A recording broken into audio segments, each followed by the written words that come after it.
Hey, it's me, Nelthazar, and welcome to another Magic the Gathering Puzzle Quest video. In today's video, I'm going to be going over a brand new Planeswalker that has just entered the vault, Nahiri the Unforgiving. So, let's get into it.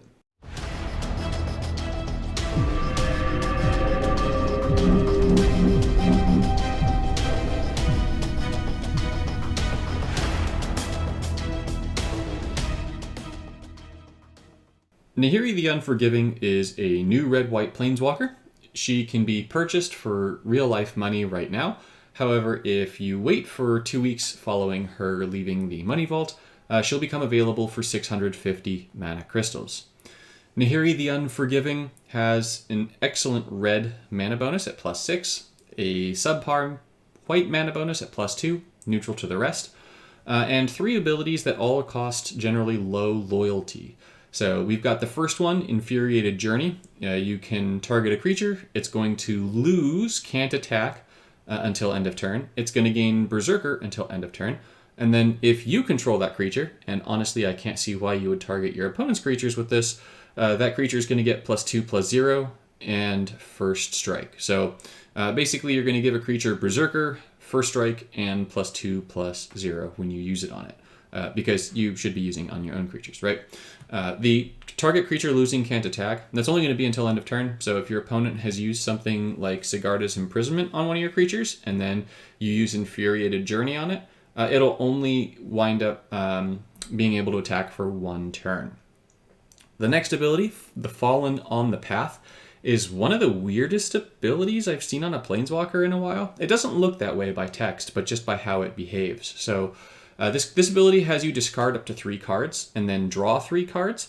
However, the really weird thing about this ability is that you actually discard the first 3 cards in your hand, not the last 3. So it wound up getting me a few times where I was playing it and then I would think, okay, discard means that I'm going to be discarding the last cards because it doesn't specify the first 3 cards. But it is indeed the first 3 cards. So if you do pick up this Planeswalker, keep that in mind. Now, her having this discard and draw is really useful because her abilities, this one and then the next one, are actually going to get stronger the more things you have in your graveyard. So after you do the discard and draw, the second ability is going to make it so that then the last card in your hand is going to gain mana equal to the number of equipment and equipment cards and creature cards that you have in play and in your graveyard. Now, that doesn't include reinforcements, so it's not like tokens are going to make this get better. It's just based on what you have in play and what you have in the graveyard. So you can have a lot more of these things in the graveyard than you can have in play. So that really winds up being a bigger resource for you to be able to use your graveyard as a way to get more mana or to boost your creatures with the third ability. So the third ability, Heroic Unforgiveness, is going to reinforce each creature you control X times, where X is going to be equal to the number of creature and equipment cards in your graveyard. This does include the reinforcements in the graveyard, but remember, if you have like a token or something, and then the token dies, the token just gets exiled, it doesn't go to your graveyard. So if you really wanted to take advantage of the number of creatures in your graveyard, including the reinforcements, you could have a creature that reinforces a bunch of times and then kill it yourself, so that it then winds up giving more reinforcements to the creatures you have in play when you use the ability. But it's going to be really clunky if you do it that way. I find that this third ability works a lot better if you just have big creatures that are going to reinforce a bunch, because not only is it going to reinforce those, but you'll also see that those creatures gain haste, outcast, and then you gain 6 loyalty. That 6 loyalty is going to be half the cost of the Heroic Unforgiveness, but outcast is going to make it so that at the end of your turn, you're going to go ahead and exile all creatures that you have in play. So exiling all of your creatures in play is really not great. So you basically have to only use this ability as a kill condition. So you use it to kill your opponent, and then if you don't kill them, you lose all your creatures. So make sure that you're definitely winning the game with that play. We really don't have too many great equipment cards in the game right now, and so that definitely is, or at least in standard, and so that's going to limit the power of Nahiri Unforgiving. And so for me, the deck that I wound up enjoying the most was this deck right here. Octagon was really kind, and they sent me not only Nahiri, but they also sent me Solfim, Mayhem Dominus, this one right here. So I actually got to go ahead and play with both of them, and I had a lot of fun playing with them, but I will say that for Nahiri, right, with her abilities, she's very clunky. And so I was hoping that the way that her second and third ability would work would make it so that I could find ways to make this Planeswalker feel really smooth and powerful, because that third ability is able to add just so much power to your side of the board for really easy wins. But nonetheless, I still found it kind of clunky just with the cards that we have in Standard right now. So the reason why I felt that it was like okay was I was using Teferi, who slows the sunset, and Teferi's +1 is going to put 2 cards in your graveyard every single turn. And so since you get to pick which one goes to your hand and which 2 goes to the graveyard, you can really make it so that you're going to be dumping a bunch of creatures and equipment into your graveyard if you have enough creatures and equipment in the deck. You'll see in this deck here that I'm going to be running in the video, I've got 3 creatures and 2 equipment, so half of my deck are creatures or equipment, which means that when I'm using Teferi, who slows the sunset, I'm usually getting 1 to 2 into the graveyard per turn. And then the other one that I've got here, Solfim, which is an exclusive that's currently in the vault. You'll see that Solfim's on the very bottom has that activate 5 red, and if Solfim doesn't yet have prevent damage, you're going to discard 2 cards. And so I found that between having Solfim discarding me some cards, and then Teferi using his first ability to put cards in my graveyard, and then finally Nahiri's second ability to discard and put things in the graveyard, that I was able to make some really big plays.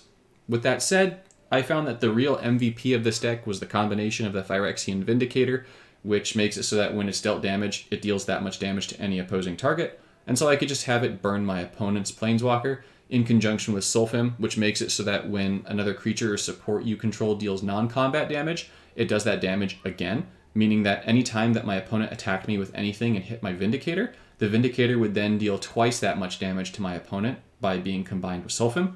This isn't a Solfim video, but nonetheless, that definitely made this Planeswalker feel really cool, just the interaction of those 2 cards, and then having the discard from Solfim, and as I said earlier, the extra cards thrown into the graveyard with Teferi. So I want to go ahead and show you guys what this Planeswalker looks like in action, so I'm going to go ahead and jump to the gameplay now.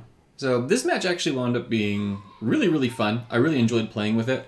So you'll see my starting hand here, I've got the Hellkite Igniter, and I've also got Solfim in my starting hand. I really like the Hellkite Igniter because it's going to convert a bunch of gems to red, and Nahiri, like I mentioned earlier, has a really exceptional red mana bonus, and so if you're able to run a bunch of red gem conversion with her, that's really going to go ahead and get the most out of her kit. Drawing the 3rd copy of the dragon would normally be kind of a bummer, but in this case, because I have Solfim in my hand, I can try and hold on to them to throw them into my graveyard maybe as the match goes on, because I do want to have creatures and supports in my graveyard in order to be able to maximize Nahiri's 3rd ability to try and get a big swing in for the win. And so here you'll see that the dragon's converting a bunch of gems for me. And so I've actually got 2 creatures and an equipment in my hand. So I'm going to go ahead, I'm going to use my 2nd ability. There you'll see that it's discarding the first 3 cards in my hand. So you saw that I've actually put Solfim there in the back. And then I was lucky enough to draw the Phyrexian Vindicator here as well. So I've got all the pieces that I want in order to have a really powerful match here. So I get Solfim down, and now all I need to do is get the Vindicator itself down. So I just need to go ahead and get the mana for that. I've got a red gem converter, so I've now got some more conversion that I can use in my hand. And if I want to, I can actually match the activated red gem, which is going to discard 2 cards. And even though I'm going to lose my burn spell, I am actually going to drop another Solfim into my graveyard, which is just putting yet another creature in my graveyard, which should bring my current count up to 4. So I should currently have 4 in my graveyard. And so here, this is just even more perfect. I get Teferi here. And so Teferi I definitely want. You'll see that with this match, I'm not discarding cards, and that's an important thing to note. I'm not discarding cards to Solfim because Solfim already has the prevent damage here. And so I didn't want to discard my Teferi. That wouldn't have been very nice if I had to discard my Teferi here. And so I actually have enough loyalty for my 3rd ability here. And so I'm going to go ahead, I'm going to check my graveyard. I have 4 creatures and equipment cards in my graveyard. And so with 4 of them, that would reinforce each of my creatures 4 times, which would add 60 damage, which in this case would make me do 75, which is not quite enough to kill my opponent at 97. So I need to wait at least 1 more turn here, and that's exactly what I'm going to do. I'm going to go ahead and drop Teferi, and then I can actually go ahead and use the Explosive Singularity here to burn my opponent's Bolas. Because I have Sulfim down, I'm going to be able to burn my opponent twice. So you'll see it pings him for 20, and then Bolas is now below the 75-point threshold of health for me to kill him with my third.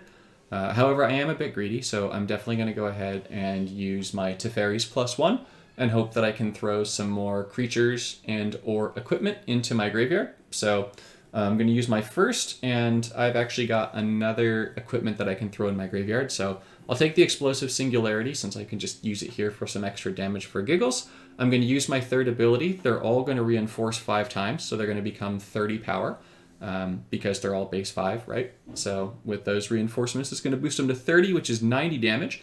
And then the Sulfim is going to make it so the Explosive Singularity is going to bring us to 110 damage for the turn. And that's definitely going to be the end of Bolas. So I like that this showcases really how her third ability works really well as just a game ender.